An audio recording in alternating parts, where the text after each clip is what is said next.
ఢిల్లీ కేంద్రంగా ఏపీలో రాజకీయాలు ఆసక్తికరంగా మారుతున్నాయి. ముఖ్యంగా ఏపీ మంత్రి నారా లోకేష్ తరచూ ప్రధాని నరేంద్ర మోడీని కలుస్తుండడం ప్రాధాన్యతను సంతరించుకుంది.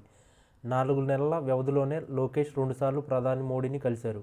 అయితే ఒక సాధారణ రాష్ట్ర మంత్రికి ప్రధాని అపాయింట్మెంట్ ఇవ్వడం అనేది ఇక్కడ కీలక పాయింట్.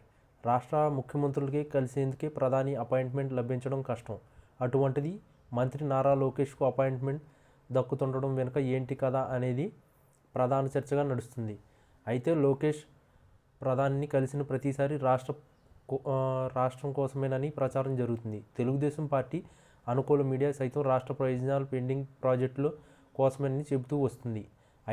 అయితే దాని వెనుక బీజేపీ భారీ వ్యూహం ఉందని తెలుస్తుంది. గతంలో జరిగిన తప్పిదాన్ని తెలుగుదేశం పార్టీ సరిచేసుకుని ప్రయత్నం చేస్తుందని విశ్లేషకుల అభిప్రాయం. తెలుగుదేశం పార్టీ 2019 నుంచి 2024 మధ్య సంక్లిష్ట పరిస్థితులు ఎదుర్కొంది. 2019 ఎన్నికల ముందు ఎన్డీఏ నుంచి బయటకు వచ్చింది తెలుగుదేశం. అది పరోక్షంగా వైఎస్ఆర్ కాంగ్రెస్ పార్టీకి సహాయపడింది. ఎప్పుడైతే చంద్రబాబు ఎన్డీఏకు దూరమయ్యారు, బీజేపీకి పరోక్షంగా దగ్గరయ్యే ప్రయత్నం చేసింది వైఎస్ఆర్ కాంగ్రెస్ పార్టీ.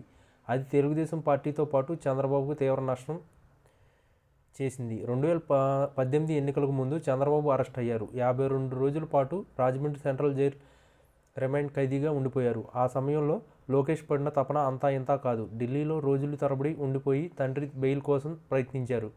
ఆ సమయంలో హోంమంత్రిగా ఉన్న అమిత్ షా అపాయింట్మెంట్ కోసం తెగ ప్రయత్నం చేశారు. కానీ అపాయింట్మెంట్ దక్కలేదు. కానీ ఏడాది తిరిగేసరికి అదే లోకేష్కు ప్రధాని మోడీ అపాయింట్మెంట్ ఇట్టే లభిస్తుంది. 4 నెలల వ్యవధిలో మంత్రి నారా లోకేష్ ప్రధాని నరేంద్ర మోడీని కలవడం ఇది రెండోసారి. విశాఖ పర్యటనకు వచ్చినప్పుడు అమరావతి రాజధాని పునర్నిర్మాణ పనులు శంకుస్థాపన సమయంలో కూడా ప్రధాని నరేంద్ర మోడీ లోకేష్ను దగ్గరకు తీసుకున్నారు.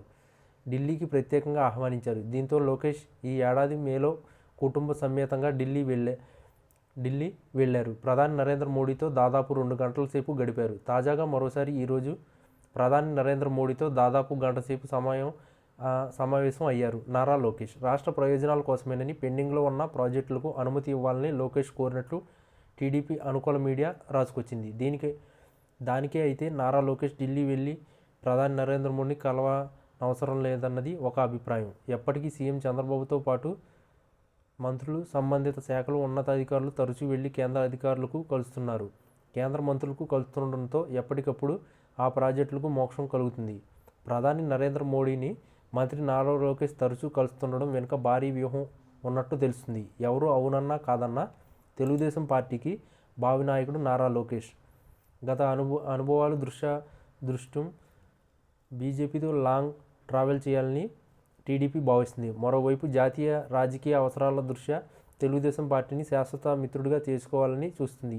ఇలా 2 పార్టీలు పరస్పర ప్రయోజనాల కోసమే ప్రధాని నరేంద్ర మోడీని నారా లోకేష్ తరచూ కలుస్తుండడం తెలుస్తుంది. మరి ఇందులో ఎంత వాస్తవం ఉందో చూడాలి.